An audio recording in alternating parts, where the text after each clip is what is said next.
अस्सलाम वालेकुम तान सुबह STV न्यूज़ हमाया वली मोहम्मद जाड़ो नजर जो था मोरो खां आबिद हुसैन अबड़ो जे हिन रिपोर्ट ते नाज़रीन मोरो जे जसकम अगवान कामरेड जगदेश कुमार जे ध्यानत करे वियल नौजवान भा कमलेश कुमार जो हिंदू धर्म मुताबिक मोरो शहर जे सख रोड सां मिसण में आखिरी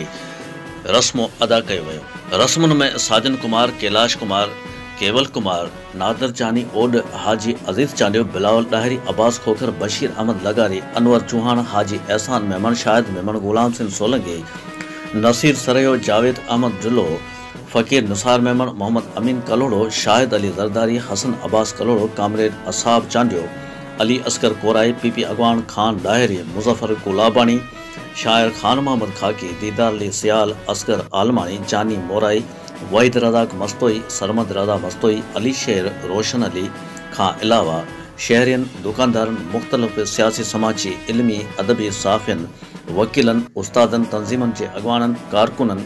वडे अंग में शिरकत कई। बाद में ध्यान करे वियल नौजवान कमलेश कुमार जी किताब के आग लगाई अंतम संस्कार कयो वियो। याद रहे त जसकम अगवान जगदेश कुमार जो भाउ कमलेश कुमार 3 ॾींहं पुरअसरार नमूने गुम थी वियो हो, जंहिंखां पोइ हुन जो घटर मां लाश हथायो हो। जसकम अगवान जगदेश कुमार लोड़क लाड़ींदे ॿुधायो त मूंखे पंहिंजे भाउ जो घटर मां लाश मिलण सम्झ खां ॿाहिरि आहे। मुंहिंजे ज़हन में कई सुवाल गर्दिश करे रहिया आहिनि। पोस्टमार्टम बाद रिपोर्ट अचण खां पोइ हक़ीक़त साम्हूं अची वेंदी ऐं बाद में ई कुझु चई सघिजे थो।